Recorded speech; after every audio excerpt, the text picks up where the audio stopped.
कल हम लोग पढ़े थे काजेटिव वर्ब। कल की वीडियो में हमने काजेटिव वर्ब आपको बताया था कि जब सब्जेक्ट कार्य को खुद अपने ना करके बल्कि कार्य को किसी दूसरे से करवाता है या दूसरे से को करने के लिए मजबूर करता है, तो वहां पर जो हम वर्ब प्रयोग करते हैं उसी को हम लोग काजेटिव वर्ब कहते हैं। ठीक है।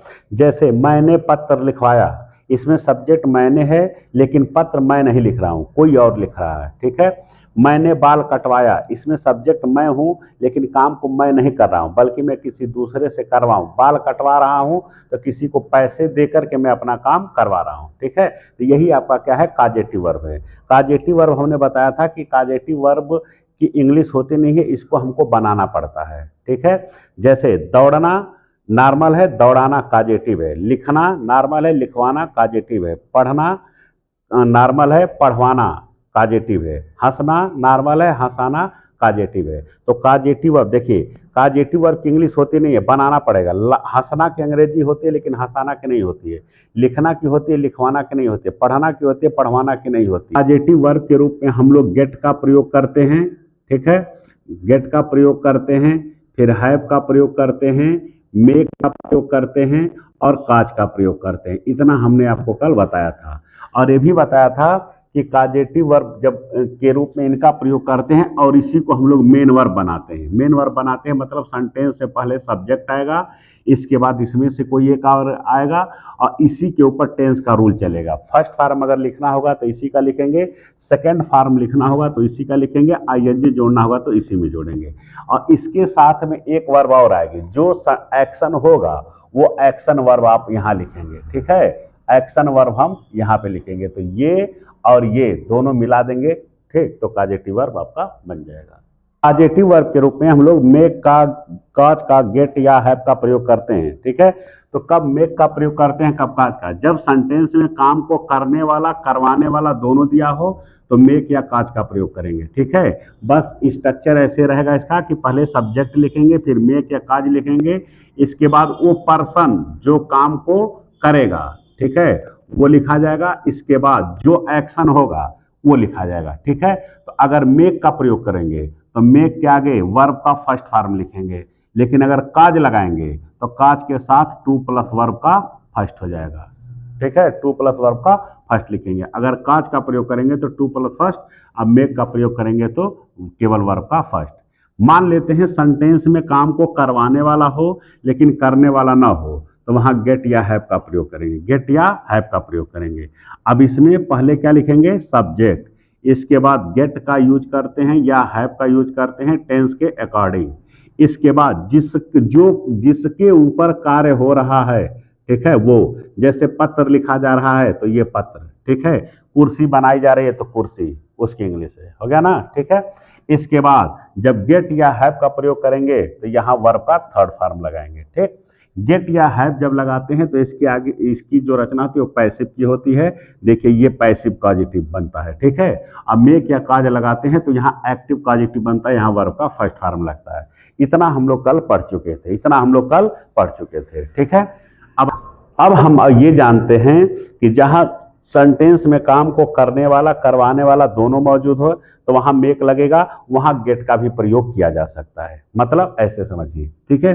देखिए आज की वीडियो इसी के लिए है। मान लीजिए कोई सेंटेंस है, उसमें काम को करवाने वाला दिया है, काम को करवाने वाला है। ठीक है। अब प्लस काम को करने वाला है, करने वाला है। ठीक है। तो काम को करवा कौन रहा है, ये किससे करवा रहा है, इससे करवा रहा है। ठीक। ठीक। तो यहां पर हम लोग मेक का प्रयोग करते हैं, ऐसा हमने कल बताया था। यहां पर हम गेट का भी प्रयोग कर सकते हैं। ठीक है। गेट का भी प्रयोग कर सकते हैं, जीईटी लिखा है, यहां पर हम लोग गेट का भी प्रयोग कर सकते हैं। अब यह है कि कब मेक का प्रयोग करेंगे, कब गेट का प्रयोग करेंगे, इन दोनों में क्या अंतर है। देखिए, जब हम किसी से काम फोर्सली करवाते हैं, किसी से काम हम फोर्सली करवाते हैं तो वहां मेक का प्रयोग करेंगे। किसका प्रयोग करेंगे, मेक का। लेकिन जब हम किसी से काम करवाते हैं लेकिन उसको कन्विंस करके कराते हैं, उसको कन्विंस करके समझा बुझा करके कराते हैं, ठीक है, तो वहां पर हम लोग गेट का प्रयोग करेंगे। आज समझ में, जो हम कल मेक वाली बात बता रहे थे वही सेंटेंस है ये, वही सेंटेंस है कि जब हम किसी से कार्य करवाते हैं और उस सामने वाले को मजबूर करके काम करवाते हैं, फोर्स करके कराते हैं, तो वहां मेक लगेगा। और अगर सामने वाले को अगर हम कन्विंस करके अपना काम करवाते हैं तो वहां पे गेट का प्रयोग करेंगे। ठीक है। और जब ये दोनों उसमें दिया रहेगा तो हम मेक या गेट दोनों का प्रयोग कर सकते हैं, लेकिन तब रचना एक्टिव की रहेगी। पीछे याद करिए गेट वाली रचना में हम पैसिव बनाए थे, गेट के साथ थर्ड फॉर्म लगाए थे, लेकिन करने वाला करवाने वाला दोनों हो, अब वहां पर गेट लगाएंगे तो फिर ये एक्टिव की तरह हो जाएगा। मतलब ऐसे देखिए, जब हम मेक का प्रयोग करेंगे तो सब्जेक्ट प्लस मेक हो गया। इसके बाद पर्सन, जिस पर्सन से आपको काम करवाना हो वो, इसी को कल हम लिख रहे थे इनडायरेक्ट ऑब्जेक्ट। ठीक है। इसके बाद वर्ब का जो एक्शन हो रहा है उसका वर्ब का फर्स्ट फॉर्म, ये कल हम लोग पढ़े थे कि मेक के साथ वर्ब का फर्स्ट फॉर्म लगेगा। ठीक है। लेकिन अगर मान लीजिए हम गेट का प्रयोग करना चाहते हैं तो यहां पर हम लिखेंगे गेट, फिर पर्सन जिससे हम काम करेंगे, जिससे हम काम करवाएंगे। ये कौन सा सब्जेक्ट है? काम को करवाने वाला। ये कौन है? काम को करने वाला। ये कौन है? काम को करवाने वाला। ये कौन है? कार्य को करने वाला। ठीक। तो जब मेक लगाएंगे तो वर्ब का फर्स्ट, गेट लगाएंगे तब भी वर्ब का फर्स्ट, लेकिन यहां टू के साथ वर्ब का फर्स्ट। मतलब कि मेक के साथ बेयर इन्फिनेटिव का प्रयोग करेंगे और गेट के साथ फुल इन्फिनेटिव का प्रयोग करेंगे। ठीक है। ये किसका स्ट्रक्चर है? ये स्ट्रक्चर है कि जब हम काम किसी दूसरे से करवाते हैं, सब्जेक्ट काम को अपने ना करके किसी दूसरे से करवाता है तो मेक या गेट दोनों लगाया जा सकता है। मेक फोर्स के लिए, अगर हम काम किसी से फोर्सली करवाते हैं तो मेक लगाएंगे, और अगर उसको कन्विंस करके कराते हैं काम को तो वहां पर हम लोग गेट का प्रयोग करेंगे। ठीक है। जैसे मान लीजिए हमको बनाना है ट्रांसलेशन कि मैंने उससे काम करवाया, मैंने उससे काम करवाया। इसको मान लीजिए इंग्लिश में हमको ट्रांसलेट करना है तो देखिए इसमें दो सब्जेक्ट है, एक है मैं और एक है उससे। ठीक है। इसमें मैंने उससे काम करवाया, ये काम को करवाने वाला है। काम को कर कौन रहा है? वह। ठीक है। तो करवाने वाला भी दिया है, करने वाला दोनों दिया है। अब यहां पे हम मेक भी लगा सकते हैं, गेट भी लगा सकते हैं। अगर मैंने उससे फोर्सली काम करवाया तो हम इसका ट्रांसलेशन मेक से करेंगे। अगर मैंने उसको कन्विंस करके काम कराया है तो वहां पर हम लोग गेट का प्रयोग करेंगे। बस इतने का अंतर है। ठीक है। अब सेंटेंस को पढ़ करके तो हम ये सेंटेंस पढ़ के तो कोई बता नहीं सकता कि यहाँ कन्विंस करके कराया गया कि फोर्स करके कराया गया, इसलिए यहाँ पे हम दोनों सेंटेंस इसका ट्रांसलेशन इन दोनों से कर सकते हैं। अगर मेक से करेंगे तो पहले देखिए आई सब्जेक्ट, इसके बाद मेक, तो मेक ये पास्ट इंडेफिनिट है क्योंकि लास्ट में आया है, तो मेक का सेकेंड फॉर्म हो जाएगा आपका मेड। फिर पर्सन जिससे काम करवाना है तो उससे हिम। ठीक। अब ये काम करवाना की अंग्रेजी होगी वर्क। टू वर्क नहीं लिखेंगे, टू हटा लेंगे। ठीक। अगर हम चाहें कि यहां गेट लगाएं तो गेट भी लग सकता है, तो आई गेट का सेकेंड फॉर्म हो जाएगा गॉट हिम। हो गया। अब यहां जब मेड लगाएंगे तो वर्ब का फर्स्ट, लेकिन जब गेट लगाएंगे तो टू प्लस वर्ब का फर्स्ट। ये हो गया आपका मेक और गेट में अंतर। मतलब कुल मिला के ऐसे समझिए कि जब हम किसी से कार्य करवाते हैं और फोर्स करके करवाते हैं तो वहां मेक का प्रयोग करिए, और जब हम किसी से कार्य करवाते हैं उसको कन्विंस करके काम करवाते हैं तो वहां पर गेट का प्रयोग करिए। एक दूसरा, मेक के साथ बेयर इन्फिनेटिव मतलब वर्ब का फर्स्ट फॉर्म लगेगा, और गेट के साथ full infinitive two plus verb का फर्स्ट फॉर्म लगेगा। इतने का अंतर है। ठीक है। तो अब सेंटेंस को ध्यान से देखिए कि सेंटेंस में काम करने वाला करवाने वाला दोनों मौजूद है। ठीक है। लेकिन मान लीजिए अगर सेंटेंस ऐसा हो, सेंटेंस अगर हमारा ऐसा हो, जैसे मैंने पत्र लिखवाया, मैंने पत्र लिखवाया। ठीक है। लिखवाया, इसमें यह नहीं दिया है कि किससे लिखवाया, सिर्फ लिखवाया। ठीक है। अब कन्विंस करके लिखवाया कि फोर्स करके लिखवाया, ये मायने नहीं रहता है अब, क्योंकि इसमें अगर यहां सेंटेंस में ये दिया रहता कि देखिए काम करवाने वाला है करने वाला भी होता, तब हम सोचते कि कन्विंस करके करवाया गया है कि फोर्स करके करवाया गया है। ठीक है। यहां करवाने वाला दिया है, करने वाला नहीं दिया है, तो जब सब सेंटेंस में काम को करवाने वाला हो लेकिन करने वाला ना हो तो वहां केवल गेट का ही प्रयोग होगा। किसका प्रयोग होगा? गेट का। इसको मेट से नहीं बना सकते। अगर यही सेंटेंस में रहता कि मैंने मोहन से पत्र लिखवाया, मैंने मोहन से पत्र लिखवाया, तो ऐसे भी बना सकते हैं, ऐसे भी बना सकते हैं। अब लेकिन अगर इस सेंटेंस में क्या लिखा है? मैंने पत्र लिखवाया, ये नहीं दिया किससे, तो ये केवल गेट से ही बनेगा। किससे बनेगा? गेट से। और ये पैसिव वाला स्ट्रक्चर बनेगा। कौन सा स्ट्रक्चर बनेगा? पैसिव वाला।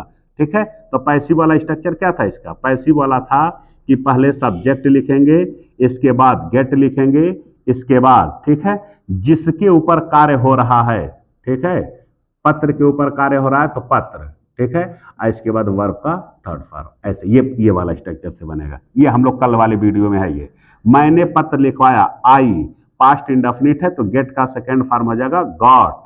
ठीक, इसके बाद समथिंग, मतलब किस पे काम हो रहा है? पत्र पे। I got a letter, I got a letter. कौन सा एक्शन हो रहा है? लिखने का, तो लिखने का हो जाएगा थर्ड फॉर्म रिटन। ठीक, तो मतलब ऐसे समझिए कि अगर सेंटेंस में कार्य करवाने वाला हो, करने वाला ना हो, तो केवल गेट से बनेगा और पैसिव वाले स्ट्रक्चर पे बनेगा। पहले सब्जेक्ट लिखेंगे, फिर गेट लिखेंगे, फिर जिसके ऊपर कार्य हो रहा है वो डायरेक्ट ऑब्जेक्ट लिखेंगे, फिर वर्ब का थर्ड फॉर्म। लेकिन अगर सेंटेंस में काम करने वाला करवाने वाला दोनों दिया हो, मैंने मोहन से कपड़ा धुलवाया, ठीक है, मैंने मोहन से बाल कटवाया, दोनों दिया है, काम करने वाला करवाने वाला दोनों दिया है, तो यहां मेक भी लग सकता है, गेट भी लग सकता है। अगर आप मोहन से या जिससे भी आप काम करवा रहे हैं, अगर कन्विंस करके करवा रहे हैं तो गेट लगाएंगे, और अगर फोर्सली करवा रहे हैं तो मेक का प्रयोग करेंगे। ठीक है, उम्मीद करता हूं कि आपको समझ में आया होगा। वीडियो को एक दो बार और फिर से आप देखेंगे, आपको समझ में आ जाएगा। देखिए एक सेंटेंस और देखिए, लिखा है वह बाल कटवाती है, तो इसमें कौन सा काम हो रहा है? काटने का। लेकिन काटने वाला काम ये वह नहीं कर रही है, कोई और कर रहा है। ठीक है, मतलब इसमें काम करवाने वाला तो दिया है, करने वाला नहीं है, तो इसका ट्रांसलेशन केवल इसी से बनेगा, गेट से बनेगा, ये मेक से नहीं बनेगा। ठीक है, तो ये कैसे बनेगा? ये देखिए लास्ट में क्या लिखा? ती है, प्रेजेंट इंडेफिनिट टेंस है, तो पहले लिखेंगे सब्जेक्ट, करवाने वाला सब्जेक्ट वह, इसके बाद गेट, प्रेजेंट इंडेफिनिट में सब्जेक्ट अगर सिंगुलर है तो वर्ब में यस जोड़ दीजिए, इसके बाद जिसके ऊपर कार्य हो रहा है, तो कार्य किसके ऊपर हो रहा है? बाल के ऊपर, तो he gets the hair, he gets the hair, हो गया। अब कौन सा कार्य हो रहा है? काटने का। काटना के अंग्रेजी कट, कट का थर्ड फॉर्म कट। ठीक, अब यही चीज देखिए यहां पे लिखा है, उसने मोहन से बाल कटवाया, तो यहां पे काम कौन करवा रहा है? वह। यहां पे काम कौन करवा रहा है? वह। इसमें काम कर कौन रहा है? ये नहीं दिया है, इसमें दिया है काम कर कौन रहा है, तो करवाने वाला करने वाला दोनों दिया है, तो यहां मेक भी लग सकता है, गेट भी लग सकता है। अगर मैंने मोहन को कन्विंस करके बाल कटाया है तो गेट लगाएंगे, और अगर फोर्सली कटवाया तो फिर मेक लगाएंगे। सेंटेंस में को पढ़ के हम नहीं बता सकते कि क्या है इसमें, कन्विंस है कि फोर्स, तो आप दोनों से इसको बना सकते हैं। अब देखिए उसने मोहन से, सॉरी इसको वह कर दिए, वह मोहन से बाल कटवाती है। ठीक है, तो अगर इस रूल से बनाते हैं तो पहले सी, फिर मेक, प्रेजेंट इंडेफिनिट टेंस है क्योंकि लास्ट में ती है लिखा है, तो अगर सब्जेक्ट सिंगुलर तो इसमें यस जोड़ दीजिए। इसके बाद पर्सन, जिससे काम करवा रही है, तो मोहन, सी मेक्स मोहन। कौन सा कार्य हो रहा है? काटने का, तो देखिए ठीक है, कौन सा कार्य? काटने का, तो हो जाएगा कट, टू कट नहीं लिखेंगे। अब देखिए इसका मतलब सी मेक्स मोहन कट। ठीक है, चलिए देखिए, she makes Mohan cut the hair, cut the hair. ठीक, अब अगर इसको गेट से अगर बनवाते हैं, गेट से, ठीक है, तो कन्विंस कर लेंगे। अगर कन्विंस करके बनाते हैं तो यहां पे गेट पे लिखिए, तो सी गेट्स मोहन। ठीक, अब ये हो जाएगा आपका to cut the hair, to cut the hair. ठीक, अब इसी सेंटेंस को अगर हम चाहें तो एक तरीके से और भी बना सकते हैं। ठीक है, पैसिव वाला स्ट्रक्चर यहां भी लागू हो सकता है। जैसे देखिए ये पैसिव वाला स्ट्रक्चर है ना, ठीक है, सब्जेक्ट प्लस गेट, जिसके ऊपर कार्य हो रहा है, जो कार्य हो रहा है और जो कार्य को कर रहा है। ठीक, अगर हम चाहें तो यहां बाई प्लस करके उसको हम लिख सकते हैं। जैसे यहां पे देखिए कहां गया, वह मोहन से बाल कटवाती है, तो ये तरीका आपका हो गया कि अगर फोर्स के करके करवाएं तो मेक लगाएंगे, कन्वेंस करके कराएंगे तो गेट लगाएंगे। ये एक्टिव का तरीका है, ये दोनों एक्टिव काजेटिव है, ये दोनों क्या है, एक्टिव काजेटिव।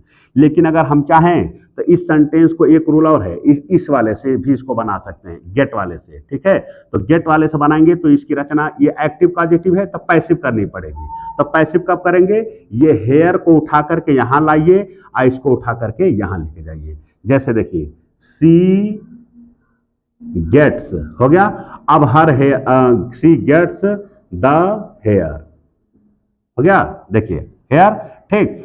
अब यहां पे वर्ब का थर्ड फॉर्म, वर्ब का थर्ड फॉर्म, कट का थर्ड फॉर्म कट ही होता है, ठीक। अब ये हो गया बाई, और ये मोहन आपका इधर चला गया। मोहन से बाल कटवाते मतलब मोहन के द्वारा।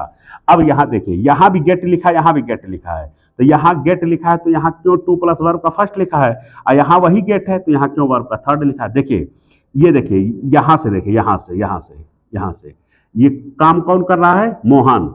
तो इसके बाद क्या लिखा है, ये वर्ब लिखा है। तो अगर ये जो है ऑब्जेक्ट के स्थान पर जो आया है, ये इस काम को खुद कर रहा है, मोहन ही काट रहा है ना, तो यहां क्या लिखा जाएगा, टू प्लस वर्ब का फर्स्ट एक्टिव लिखा जाएगा। अब यहां पे देखिए कौन सा काम हो रहा है, काटने का, और ये क्या हेयर, तो क्या हेयर काट रहा है, नहीं, मतलब इसके बाद ये जो वर्ब आया है, ये जो शब्द है ये इस कार्य को नहीं कर रहा है, तो नहीं कर रहा है तो यहाँ पैसिव लिखा जाएगा। तो पैसिव मतलब वर्ब का थर्ड फॉर्म, कट का थर्ड फॉर्म कट ही होता है, ठीक है। और ये बाई ये प्लस मोहन इधर चला गया। तो मतलब कहने का है कि एक सेंटेंस को हम तीन तरह से ट्रांसलेशन बना सकते हैं। एक सेंटेंस में और लिखता हूं, अभी आपका क्लियर हो जाएगा। देखिए,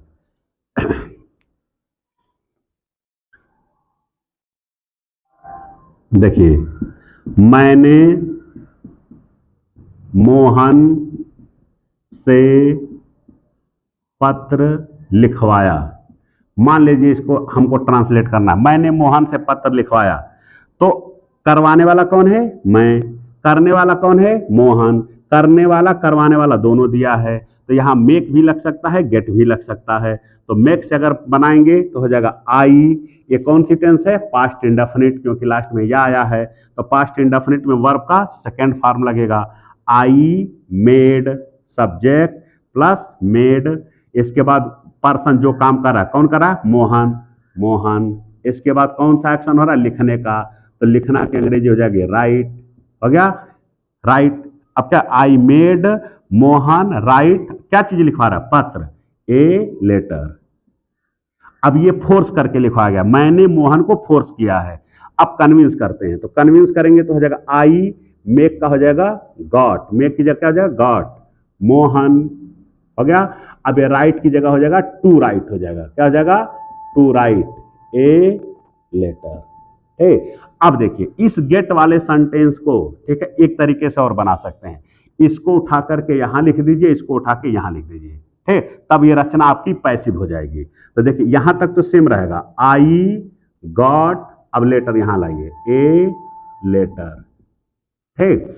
अब ये जो है टू प्लस वर्ब का फर्स्ट, ये थर्ड में बदल जाएगा, रिटेन, हो गया। और किस कौन कर रहा काम, मोहन, तो ये इधर इधर चला जाएगा, बाई मोहन, ये हो गया बाई मोहन। देखिए मोहन के बाद क्या लिखा है, इन्फिनिटिव, तो मोहन ही इस काम को कर रहा है, तो एक्टिव में लिखा है। और लेटर लिखने वाला काम नहीं कर रहा है, काम कोई और कर रहा है, तो इसका मतलब यहां पैसिव लिखेगा, पैसिव में वर्ब का थर्ड फॉर्म, ठीक। अब उम्मीद करता हूं कि आपको काजेटिव वर्ब अच्छे से समझ में आ गया होगा, ठीक है। दोनों वीडियो को आप लगातार देखिए, आपको काजेटिव वर्ब निश्चित रूप से